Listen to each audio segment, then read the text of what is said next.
আল্লাহর উপর তাওয়াক্কুল করতে হবে বিপদ আসলে। ওমাইয়া তাওয়াক্কাল আলাল্লাহি ফাহুয়া হাসবুহ, আল্লাহর উপর যে তাওয়াক্কুল করে আল্লাহই তার জন্য যথেষ্ট হয়ে যায়। তাহলে বিপদে প্রিয় ভাইরা আমরা প্যানিক হব না, ধৈর্য ধারণ করব, বিপদ থেকে উত্তরণের সর্বোচ্চ প্রচেষ্টা চালিয়ে যাব, আর ভরসা রাখবো একজনের উপর, তিনি কে? আর বিপদ আসলে এটাকে নেগেটিভলি নেবেন না সবসময়। বিপদ আপদ এটা অনেক পজিটিভ ভালো জিনিস আমাদের জীবনে বয়ে নিয়ে আসে।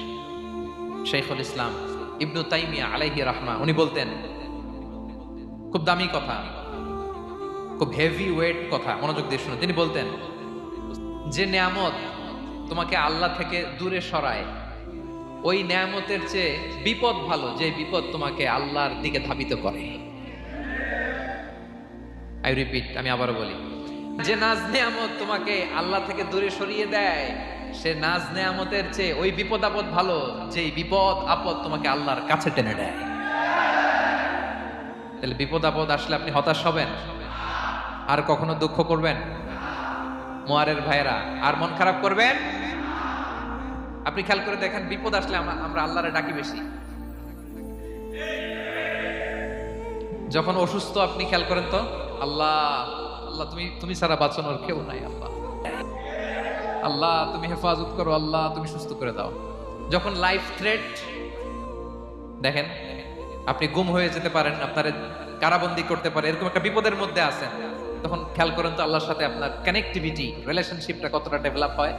কারণ বিপদে পড়লে আমরা আল্লাহরে ডাকি বেশি। তাহলে বিপদ আপদেরও কিছু পজিটিভ সাইড বা দিক আমাদের জীবনে আছে না নাই? অনেক পজিটিভ দিক আছে, কয়েকটা শেয়ার করি। এক নাম্বার, আল্লাহ, এক নাম্বার পজিটিভ সাইড তো বললাম, ইমাম ইবনু তাইমিয়া যেটা বললেন। এরপরে হচ্ছে মাঝে মাঝে আল্লাহ তাআলা আমাদের মর্যাদাকে আপগ্রেড করতে চায়, এলিভেট করতে চায়। আপনি ধরেন কোন একটা এয়ারলাইন্সের রেগুলার প্যাসেঞ্জার টিকিট কাটেন, মাঝে মাঝে হঠাৎ করে দেখবেন কাউন্টারে গেলে তারা বলে you are upgraded to business class, অথবা you are upgraded to first class. যেহেতু রেগুলার প্যাসেঞ্জার, অনেক মাইলস জমা হয়েছে, আপগ্রেড করে দেয়।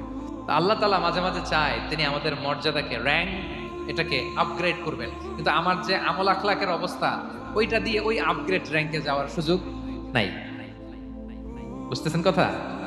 আল্লাহ চায় আমার লেভেল একটু আপ করতে, কিন্তু আমার আমলের যে অবস্থা, এতে আমি ওখানে যাই না। তখন আল্লাহ কিছু বিপদ আপদ দিয়ে, পরীক্ষা দিয়ে বান্দাকে টেস্ট করে। ওই পরীক্ষায় যদি উত্তীর্ণ হন, সাথে সাথে আল্লাহ তাআলা আপনার লেভেল বা র্যাঙ্ক আপগ্রেড করে দেয়। সুবহানাল্লাহ পড়বেন না?